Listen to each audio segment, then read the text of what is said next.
আসসালামু আলাইকুম ওরহমতুল্লাহি ওবরাকাতু। সম্মানিত ভাই এবং বোনেরা, আমরা এমন এক দুনিয়ায় বাস করছি যেখানে প্রতিদিন আমাদের চোখের সামনে ঝলমলে জীবন সাজিয়ে দেওয়া হয়। বাড়ি গাড়ি, ফ্যাশন, সোশ্যাল মিডিয়ার খ্যাতি, সব কিছুই যেন আমাদের বলে এই দুনিয়াতেই সুখ আছে। কিন্তু প্রশ্ন হলো, এই সুখ কতক্ষণ থাকে? একটা ফোনের মডেল 1 বছরেই পুরনো হয়ে যায়, একটা গাড়ি কিছুদিন পরই পুরনো হয়ে যায়, আর মানুষও ভুলে যায় একদিনেই।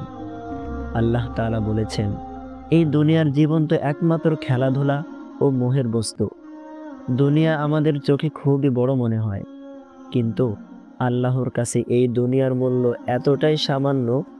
রসূল সাল্লাল্লাহু আলাইহি ওয়াসাল্লাম বলেছেন, আল্লাহর কাছে দুনিয়া এতটুকু মূল্যবান নয় যতটুকু একটি মশার পাখার সমান।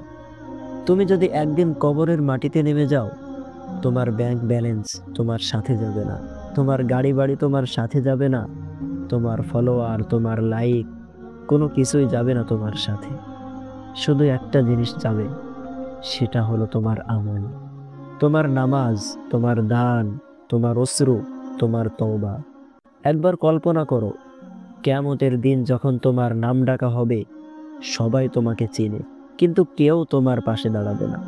তুমি একা, তোমার হাতে কেবল তোমার আমলনামা। যদি সেটাতে থাকে ভালো কাজ, তখন মুখে হাসি ফুটবে, আর যদি থাকে গুনাহ, তখন সেই হাসি মিলিয়ে যাবে চিরতরে। একজন সাহাবী রাদিয়াল্লাহু আনহু একবার কাঁদছিলেন মৃত্যুর আগে। লোকেরা জিজ্ঞেস করলো, আপনি তো আল্লাহর পথে জীবন কাটিয়েছেন, তাহলে কাঁদছেন কেন? তিনি বললেন, আমি জানি না আমাকে জান্নাতে নিয়ে যাওয়া হবে নাকি জাহান্নামে। এই হলো সাহাবীদের ঈমান। আর আমরা কত গাফেল, ছোট একটা পাপকেও হালকা ভাবি, কিন্তু সেটাই হয়তো আমাদের ধ্বংসের মূল কারণ হতে পারে। বন্ধুরা আমার, দুনিয়া তোমাকে হাসাবে, কিন্তু শেষমেশ কাঁদাবে। আখিরাত তোমাকে কাঁদতে বলে, কিন্তু শেষমেশ চিরস্থায়ী হাসি দেবে। তাই আজই আমাদের ফিরে আসতে হবে আল্লাহর পথে।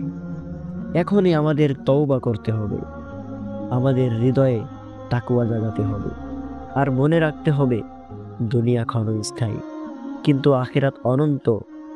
যে ব্যক্তি আখিরাতের জন্য বাঁচে, দুনিয়া তার পায়ের নিচে নত হয়।